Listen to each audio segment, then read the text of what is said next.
സങ്കീർത്തനങ്ങൾ 23:5 എൻ്റെ ശത്രുക്കൾ കാണുക നീ എനിക്ക് വിരുന്നൊരുക്കുന്നു.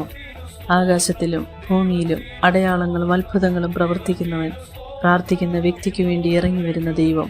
ദാനിയേലിനെ സിംഹങ്ങളുടെ ഗുഹയിൽ ഇടുവാൻ തീരുമാനിച്ചു. ആർക്കും ദോഷം ചെയ്യാത്തവൻ, എപ്പോഴും പ്രാർത്ഥിക്കുന്നവൻ. രാജാവിൻ്റെ ഉറക്കം പോയി, ഭക്ഷണം വെടിഞ്ഞു. കാരണം പ്രാർത്ഥിക്കുന്ന ദൈവമേ തന്നെ തൊട്ടാൽ ദൈവത്തിന്റെ കൺമണിയെ തൊടുന്നു. സിംഹങ്ങൾ ദാനിയേലിനെ ഭക്ഷിച്ചുവെന്ന് കരുതിയവരുടെ മുൻപിൽ സിംഹത്തിന്റെ വായ അടപ്പിച്ചു. ദൈവത്തിന്റെ പ്രവൃത്തിയെ വർണ്ണിക്കുവാൻ ദാനിയേലിന്റെ ജീവൻ രക്ഷിച്ചു.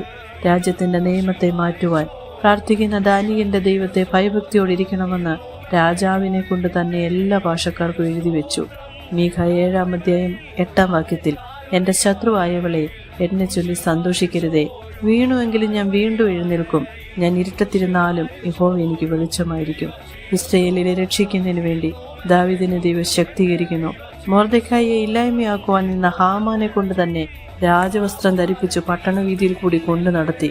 നമുക്കെതിരെ ആര് ദോഷം പ്രവർത്തിച്ചാലും, നമ്മെ താഴ്ത്തുകയോ പരിഹസിക്കുകയോ ഉയർച്ച ഉണ്ടാകില്ലെന്നോ നമ്മെ നശിപ്പിക്കുമെന്ന് പറഞ്ഞ് അടുത്തു വരുമ്പോൾ ഭാരപ്പെടേണ്ട. ഏതു പ്രശ്നത്തിന്റെ നടുവിലും ദൈവത്തിന്റെ പൊന്നുകരം നമുക്ക് വേണ്ടി നീട്ടും. നമ്മുടെ തലയെ ദൈവം ഉയർത്തും. താഴ്മയോടെ അവിടുത്തെ പാദപീഠത്തിലായിരിക്കുവാൻ നാം ഓരോരുത്തരെയും സഹായിക്കുമാറാകട്ടെ. ആമേൻ.